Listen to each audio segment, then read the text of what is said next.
ଶୁଣିବା ନିମନ୍ତେ କାହିଁ କେତେ ଦୂରରୁ ଛୁଟି ଆସିଥାନ୍ତି ସମସ୍ତ ଶ୍ରଦ୍ଧାଳୁ ଭକ୍ତ। କାର୍ଯ୍ୟନିର୍ବାହୀ ଅଧିକାରୀ ମହୋଦୟଙ୍କୁ ଅନୁରୋଧ କରିବି ପୁଷ୍ପଗୁଚ୍ଛ ଏବଂ ଉତ୍ତରୀୟ ପ୍ରଦାନ ପୂର୍ବକ ସମ୍ବର୍ଦ୍ଧନା ଜ୍ଞାପନ କରିବା ନିମନ୍ତେ ଆମେ କରତାଳି ଦେଇ ଉତ୍ସାହିତ କରିବା। ଶ୍ରୀଯୁକ୍ତ ଯଶ୍ୱନ୍ତ କୁମାର ମାରାଣ୍ଡି ମହୋଦୟଙ୍କୁ ଅନୁରୋଧ କରିବି ମାନପତ୍ର ଏବଂ ଭକ୍ତମାନଙ୍କର ଭାବବେଗକୁ ନେଇ ସ୍ୱାକ୍ଷର ବହନ କରୁଥିବା उन्मोचित होइतिबा माँ तारिणीकर स्मरणिका अनुभूति माँ तारिणी प्रदान पूर्वक संबोधना ज्ञापन करने निमंते कार्यनिर्वाही अधिकारी महोदय को अनुरोध करी और समस्त को माँ से स्मरणिका प्रदान करी संबोधना ज्ञापन करने निमंते अतिथि को अनुरोध करी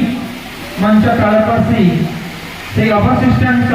प्रवचन तथा कथामृत को प्रदान करने निमंते